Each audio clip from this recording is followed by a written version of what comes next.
nibanengi ubezwe basho bathi noma ngabe bantu babanengi bathi thina labesinabo banenge ukudlula bona lithi izwi lenkosi noma bangamelana nathi bathi uma amazulu anathi sibanengi nabo bazohlasela bese nangendlela eyodwa bathi uma bafika kithi bazohlakazeka ngendlela eziyisikhombisa awuthi fire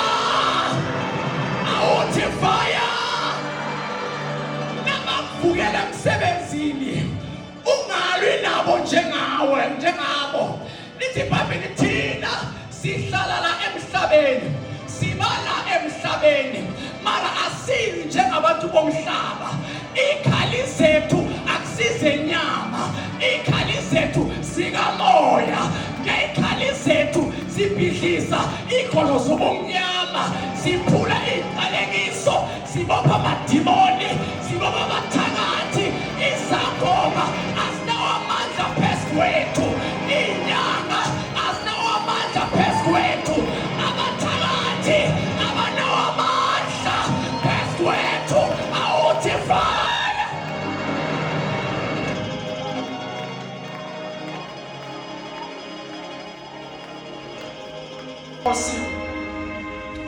uspenda yonke into anayo ododa lithi iBhayibheli wazama ukudila nesifo ebekanaso sobopha for 12 years samhlula ukuthi silapheke kepha lithi iBhayibheli wanquma ngoba ngi-physical uhlulekile ngokwazi kwakho uhlulekile wathi angizama into kamoya lithi iBhayibheli wathi nakabona uJesu wathi noma ngabe sengamthintanga izandla noma ngabe sengamthintanga ubuso njengabanye noma ngabe sengamthintanga kuphi nokumara nangimthinte nje umphetho wengubo yakhe ngiyathemba ngizosinda lithi iBhayibheli wathi nakafika lo mama abantu bamzungezile uJesu bamgcwalela uJesu wathi indlela nangayiboni angifuni yena ngifuna umphetho wengubo yakhe lithi iBhayibheli wavela wezemumva kukaJesu wathi nakafika ufika nesifo sakhe for 12 years lithi iBhayibheli wabamba umphetho ubopha ukuphuma kwegazi kwanqamuka lithi iBhayibheli uJesu wabuza wathi ubani ongithintile la ebandleni kunabantu ababili there are two people kunabantu who have come so that Jesus can touch them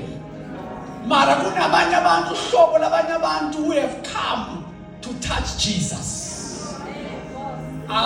bayithula abantu abanye bazile ukuthi uJesu abathinte abanye beze la ukuthi bathinte uJesu ungamangali nawubona ngidumisa ngasayeki ufuna ukumthinta khona abanye abantu uthi nobabuka ubabone noma bahluleka mara baye ebandleni ubabone badibana nezinzima bangene